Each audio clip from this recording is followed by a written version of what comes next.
Thanks, Derek, for leading us in worship. Proverbs, the last week of Proverbs. I'm very excited. We had this idea to do Proverbs in two parts. Part one last summer, part two this summer. So here we are. It's been a year, it feels like, and we're finally wrapping up. We're in the last chapter of the book, Proverbs 31, and a little bit about the background of this chapter is that these are the words of King Lemuel's mother.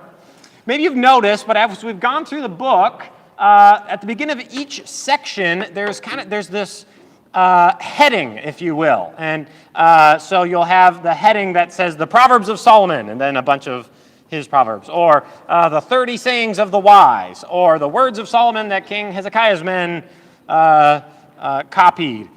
But at the end of the book, we get some different people talking. We hear from someone named Agur. We don't know a lot about him. But then here we hear about the words of King Lemuel's mother. Who is this King Lemuel? Well, whoever he is, he valued the words of his own mom. And I think that's so interesting. Proverbs 1:8 says, "Do not reject the teachings of your mother." And King Lemuel did not. He honored and treasured those words and passed them along. Who is this guy? Well, there's not a king in Israel named King Lemuel. And so there's kind of this question, well, who are we talking about here? So here are two theories, and I don't totally know which one is right, but here are kind of the things that people suggest. One, maybe King Lemuel is a nickname for Solomon, and so these are the words that his mother taught him, and so it's Solomon. Well, there's not a lot to go on. It's just that most of Proverbs is written by Solomon, so hey, maybe it's a nickname. So that's kind of the evidence for that guess. That's an interesting possibility, though, because if it is, who would be the one speaking these words? It'd be Bathsheba, and that kind of makes it interesting, but I don't really think that's the case, though it's possible. The other option is that King Lemuel is a king from actually a foreign nation. He's not an Israelite king. The possibility would be that he would be from a place called Massa, a place in northern Arabia. And since the chapter talks about Yahweh, that would mean that his mom, a foreigner, comes to know Yahweh and worship Yahweh and then raises her son to worship Yahweh. And we have her words. So in either case, you have something really kind of amazing. Either these are the words of Bathsheba or the words of a foreign queen mother that are included in the Bible. And I just think that's amazing, and it goes to show that the words of a godly woman are to be valued. The chapter has two parts, part one, part two. Part one are instructions for a noble king. So you kind of have, here's what a noble king should look like, and then here's what a virtuous woman should look like. So first we're going to talk about the noble king. And I'm realizing that those beautiful handouts I made are still on my computer that I never printed. So sorry, but if you have a pen, feel free to fill in the blanks you can make for yourself here. There's a couple warnings: a warning about sexual sin, a warning about alcohol, and a warning or an instruction about helping the helpless. Listen, turn there in your Bible. I don't have the verses on the screen tonight, so you're going to need your Bible. Proverbs chapter 31, and listen to verse 32 or verse 2. It says, "What are you doing, my son? What are you doing, son of my womb? What are you doing, son of my vows?" Another translation says, "Listen, my son," or "Listen, listen."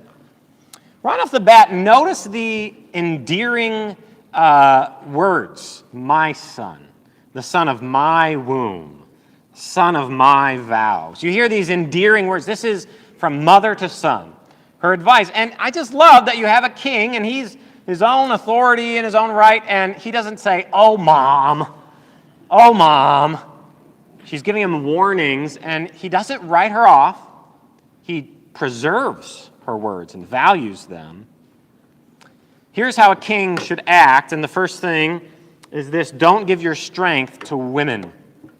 Last summer, as I started working through the book, I was actually kind of shocked at how much of the book addressed sexual purity. It's one of the key themes, really, in the book of Proverbs. And verse 3 says this: do not give your strength to women, your ways to those who destroy kings. I just thought that was interesting. You know, for a lot of men, even young men in particular, there's kind of this idea that the more the promiscuity, the stronger they think they are. The more unbeatable they are. But that's not the truth. The truth is that promiscuity weakens you. Sexual sin is actually you giving your strength away. Think about it. It says, don't give your ways to those who destroy kings. How many people can you list just off the top of your head, men in authority who gave away their strength to women in sexual sin, and it destroyed their lives? Think of King David as an example of this. His life, his family are all but destroyed because of his sin with Bathsheba. So I think that's just a very interesting warning, and a good warning here. Sexual sin weakens your life. It destroys. It doesn't strengthen and build up. Don't be deceived. Second warning from the mother here is don't be controlled by wine. A couple weeks ago, we talked about alcohol, talked a lot about that, so I won't spend a lot of time here. But we find another warning. Oftentimes when the Bible speaks about alcohol, it is giving a warning. Let's read verses 4 to 7. It's not for kings, O Lemuel. It is not for kings to drink wine, or for rulers to take strong drink, lest they drink and forget what has been decreed, and pervert the rights of the afflicted. Give strong drink to the one who's perishing, and wine to those in bitter distress. Let them drink and forget their poverty and remember their misery no more. The scenario here is a king who drinks to the point of forgetting. He drinks to the point where he's drunk, and he's the one who's charged with caring for the afflicted and even making laws for those who are afflicted. He's entrusted with taking care of the poor and the needy. You know, when you mix authority with drunkenness, terrible things happen. When you mix authority and drunkenness, terrible things happen. And so the mom's saying, listen, don't be drunk. Notice, but one of the things that was interesting to me as I studied this chapter was how often the idea of helping the poor and the needy, or defending the poor and the needy, come up. So keep your ears open for that as we walk through the chapter. The next verses 6 and 7 are a little bit hard to understand. Let me read them again, and we'll take a look at it. Verse 6, give strong drink to the one who's perishing, and wine to those in bitter distress. Let them drink and forget their poverty, and remember their misery no more. Some think that this is talking about someone who's about to die. Someone to those who are dying here, who are perishing. So maybe a scenario would be someone today who's about to die and is in terrible pain, and so they're given strong drugs to, like morphine or something. Perhaps there's a parallel there. I actually think there's a different interpretation that's better. I think that what Lemuel's mom is saying is something like this: let other people shoot themselves in the foot, not you. You're better than that. I think that's kind of the idea here. The guy who's in bitter distress and in his poverty, let him get drunk, not you. You're better than that. I think that's the idea. So a king, if you're going to be a king or applied to us, someone in authority or leading anything, it's a dangerous thing when you mix authority and drunkenness. Third piece of advice for the noble king is this: help the helpless. Again, so watch for this theme of helping the helpless. Listen to verses 8 and 9. It says, open your mouth for the mute, for the rights of all who are destitute. Open your mouth, judge righteously, defend the rights of the poor and needy. Open your mouth for the mute. Do you see what's going on here? There are some people that cannot speak for themselves, and so you open your mouth for them. You know what this command is doing? It's basically telling you, you can't be silent. You cannot be silent. In other words, it's not enough for a Christian to say, you know what, I know there are people being oppressed and mistreated, but I've never mistreated the poor, so I'm off the hook. It's not enough to have that viewpoint. The words we find here are saying, open your mouth. You have an obligation to speak. A couple of quotes here. Martin Luther King said this, famous quote, "He who passively accepts evil is as much involved in it as he who helps to perpetrate it. He who accepts evil without protesting against it is really cooperating with it." Dietrich Bonhoeffer said this, "Silence in the face of evil is itself evil. God will not hold us guiltless. Not to speak is to speak. Not to act is to act." I think there's an important reminder here. As Christians, we are given a command. Open your mouth. It's not okay to be silent when you see others being mistreated. We could list a lot of things here, couldn't we? Because there's a lot of places in our world where people are being mistreated. One that comes to mind is the idea of abortion and speaking up for the rights of those who literally cannot speak for themselves. I just love what our church does in partnering with Her Health. I love how they have this tone of they're helping mothers choose life. We as a church, let us have that same tone of being eager to help mothers and even after they have their children to be there for them. And let us not fail to speak up for the children who cannot speak for themselves. There may be more and more opportunities this year and in the years to come for that. Let's be ready. Then beyond abortion, any time it comes to the rights of the poor and needy and oppressed, we need to speak up. So where there is racism or where there is abuse in Plymouth County, it's on us to speak up as the church, as the people of God. Okay. Those are the instructions of the mother to a son who's one day going to be king, and the instructions for a noble king. But now we turn to really the main part of the chapter, probably what this chapter is more known for, and it's this. It's the description of the virtuous woman. I had so much fun studying this because this is an incredible poem. It's just a beautiful poem. A couple things about this. It's an acrostic. And so it's actually an alphabet acrostic. I found an alphabet acrostic in English. Here's a poem by Michael Josephson. Michael, if you're watching online, congrats. Here you go. This one's for you. Okay, so poem on friendship.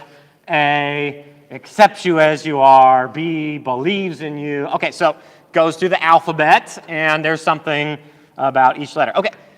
You might not realize that, but that's what Proverbs 31 is. So, Aleph, Bet, Gimel, Daled, it goes through, and each verse from here on out, it's just designed that way. It's this beautiful thing.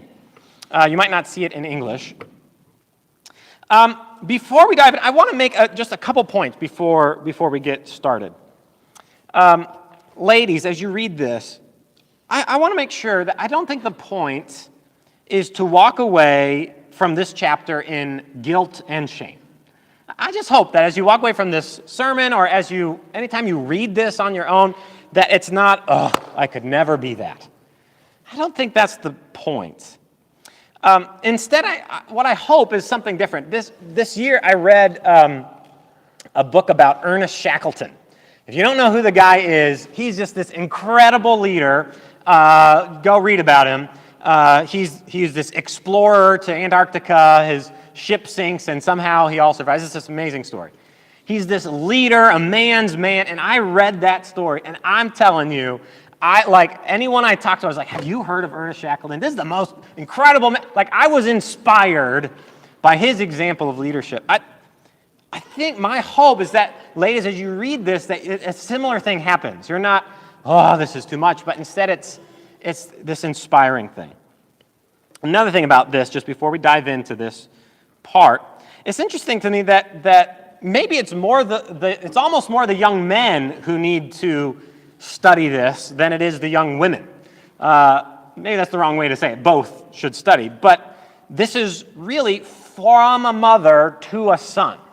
And this is the kind of woman you ought to look for. And so I think that's important. That's kind of the first purpose of this, but also it's to inspire young women or any woman to have godly character. And I think it culminates then that almost the last verse where it says, charm is deceptive, beauty is vain, but a woman who fears the Lord is to be praised. And then the last thing, just by way of clarification, before we get into this poem, the point is to describe character, not specific talents. So there's a surprising amount of content in this chapter of making clothes. I was like, wow, there's a lot of making clothes going on here.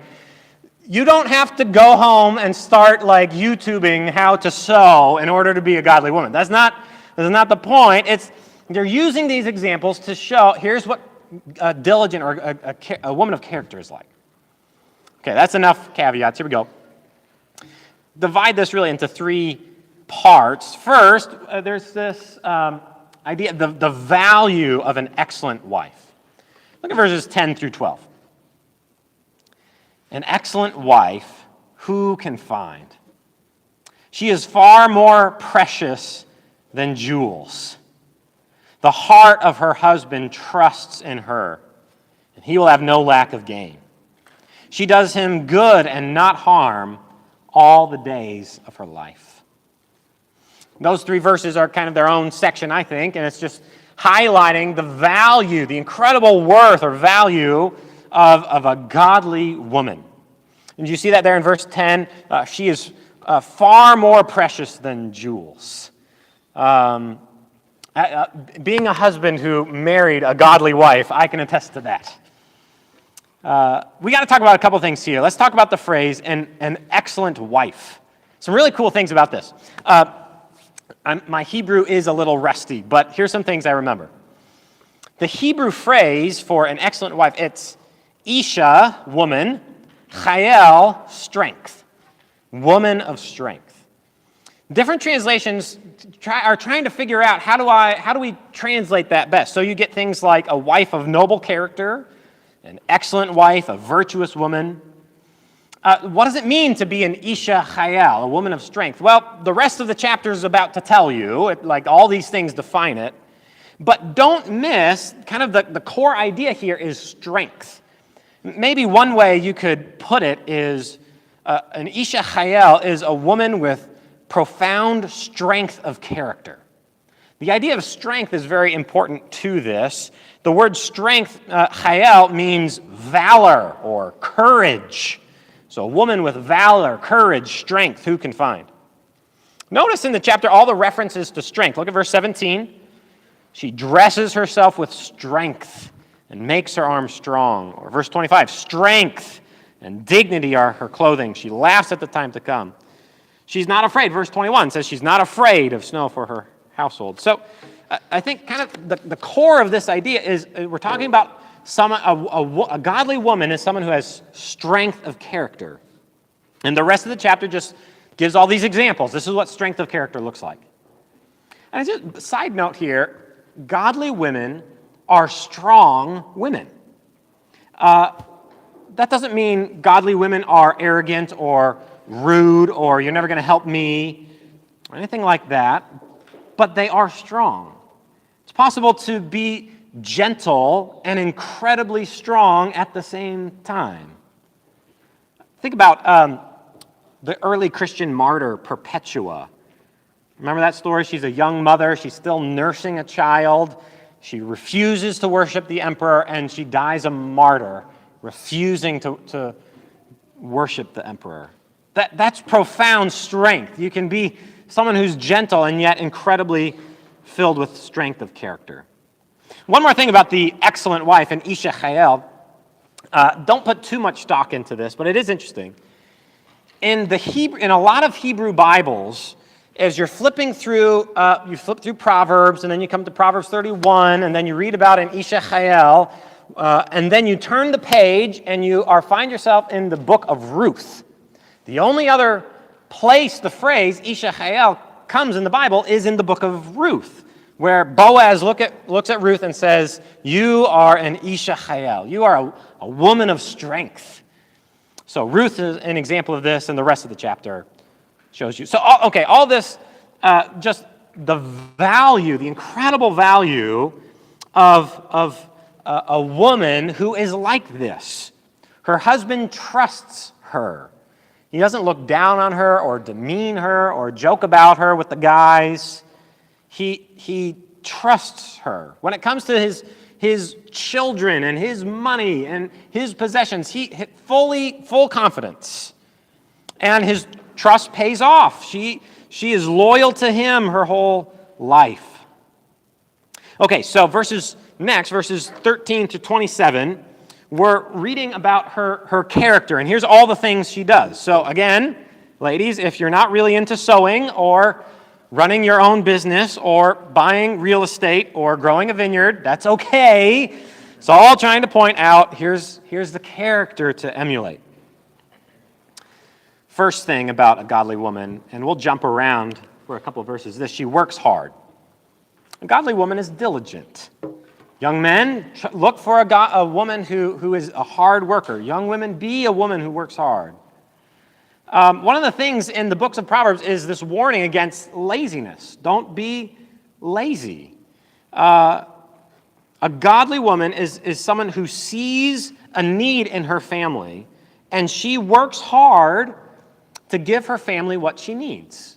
And I think that's just the basic idea here, and that looks 1,000 different ways in 1,000 different families, but that's the idea. A woman who isn't lazy, she doesn't just sit back and blame others. Instead, she has a longing to, I want to help. I'm going to do what I can to help provide. And so there's these different examples of this. One way to demonstrate diligence is to go into business. It's really kind of an interesting example here. The goal is just, here's an example of working hard. She actually, there's two different kinds of businesses listed here. The first, she goes into the grape business. Verse 16. She considers a field and buys it.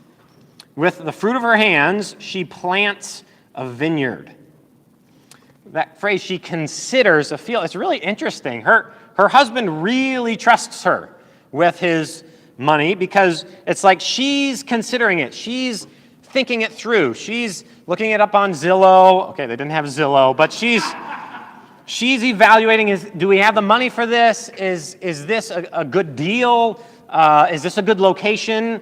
It's like she's doing that thinking in her head, and she buys it. Then she plants a vineyard in it. And it's just, wow, this hard work is the idea here. Second, she makes and sells clothes. Look at verse 24. She makes linen garments and sells them. She delivers sashes to the merchant. This is another business, another way of working hard. She's making clothing and selling it. It appears, look back at verse 13 and 14, it looks like she goes out and finds the wool and flax that she needs to make clothing. Verse 13, she seeks wool and flax and works with willing hands. And so she's like from step one all the way to selling it. It's just an example of she's working hard. Late into the night, she works on her merchandise. Look at verse 18. It says her merchandise. She's working late into the night. She's using her own tools to make string. The tools listed are a spindle and a distaff. I didn't know what this was, so I found this YouTube video. I just took a screenshot of it. You'll have to Google it. But that's a spindle, and she's got the wool in one hand, and you spin it, and kind of the raw fibers of the wool, it spins into string. And so she's putting her hand to that. She's working hard. It's verse 18. She perceives that her merchandise is profitable. Her lamp does not go out at night. She puts her hands to the distaff and her hands hold the spindle. Her merchandise, it's like she perceives, she's like, I've got a good business idea here. I got a sense that this is a good thing. Another way she works hard is she provides food. Verse 15 is really interesting. Look at verse 15. It says, she rises while it is yet night and provides food for her household and portions for her maidens. The word food there, provides food, it's like English translations are trying to smooth out the Hebrew to help it make more sense. Literally, it says she provides prey for her household. Imagine in the animal kingdom, the mom goes out and brings back prey for the kids. Well, it's food, so it's like, okay, that makes sense to translate it that way. But this led, one of the guys I was reading, commentators, was saying this, he thought the image here is that of a lioness who arises while it's night, does the hunting, and then brings the prey back home and is providing food. So kind of an interesting thing. So, do godly women need to buy vineyards and real estate and sow and go hunting and foraging in night? No, okay. But a godly woman sees a need in her family and does whatever it takes to provide. She doesn't sit by and just watch TV and blame other people that we have a need. She works hard. 7 times it talks about her hands in this chapter. Verse 13, verse 16, twice in 19, twice in 20, and in verse 31. Another way she works is she provides clothing. There's a lot about clothing here. Verse 21. She's not afraid of snow for her household, for all her household are clothed in scarlet. She makes bed coverings for herself. Her clothing is fine linen and purple. Verse 27, she looks well to the ways of her household and does not eat the bread of idleness. So all of that, I think, gets back at this idea. A godly woman has this strength of character. She works hard. Second, we'll spend not as much time on these next points. A godly woman is compassionate. Look at verse 20. She opens her hand to the poor and reaches out her hand to the needy. So the noble king is to open his mouth to defend the rights of the poor and needy. The godly woman opens her hands to the poor and the needy. So you get the idea here. The idea is generosity, and these gestures are really compassionate. She's opening her hand, giving food to someone who doesn't have any food to eat, and stretching out her hands, perhaps to embrace. The godly woman is a woman of compassion. Another point, the godly woman is selfless. Notice not one specific verse to read here, but it just struck me. Notice all the different people that she is going out and serving. In verse 12, she serves her husband. She does him good. In verse 15, she provides food for her children and then to her servants. In verse 20, she's providing for the poor and needy. So she's someone who's always looking out. Her eyes are always, who needs help? Who can I help? That, young men, that's the kind of woman you want to marry. Young women, that's the kind of woman that you want to be. Fourth, a godly woman speaks wisdom. Look at verse 26. She opens her mouth with wisdom, and the teaching of kindness is on her tongue. We've been going through in the mornings, Pastor Mike, with 1 Timothy, and we just saw that God has reserved the role of elder and teaching to men in the church. But men, don't ever assume that godly men have nothing to learn from godly women. That is not the idea or the teaching of Scripture. A godly woman has much to contribute